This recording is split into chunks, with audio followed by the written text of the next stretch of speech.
আবার সময় তো ভিউয়ার্স, আমরা কিছুদিন আগে আমার মামার বাগানে গিয়েছিলাম, লকটন বাগানে। সে জায়গায় আমরা ভিডিও করেছি, আপনারা দেখেছেন।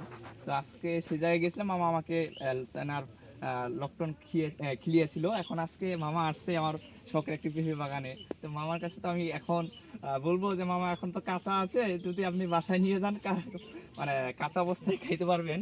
তো আপনার বাগানটা দেখে কেমন লাগতেছে মামা? আসলে অনেক ভালো লাগতেছে। এরকম একটি বাগান শুধু আগে অনলাইনে দেখতাম, ইউটিউবে দেখতাম, বাট এলাকাতে যে এরকম একটা যে কোনো মাটিতে এরকম একটা পরিশ্রমে যে এরকম একটা বাগান সাজানো যায়, এটা আসলে মামা এটা প্রমাণ করে দিছে।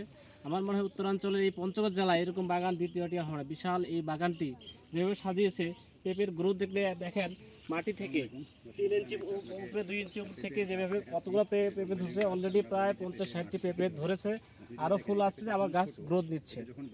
তা আমি শুধু ফল বাগান দেখাই, মামা শুধু ফল বাগান করতে চায়, আমার বাগান প্রজেক্ট করে। এখন এসে দেখি মামা এদিক দিয়ে বিশাল সাম্রাজ্য সাজায় ফেলছে, এটা আরেক পেঁপের বাগান দিয়ে।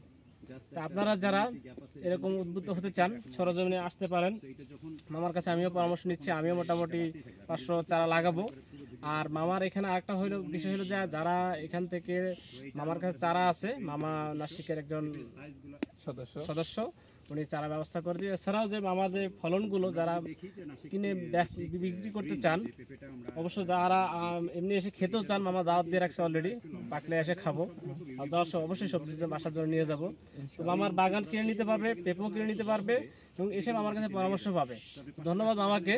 মামা আসলে অনেক পরিশ্রমের মাধ্যমে এবং ছাত্র জীবনে এরকম একটা উদ্যোগ নেওয়া আসলো এই অঞ্চলে মানুষের, আমার মনে হয় না কেউ নিচ্ছে।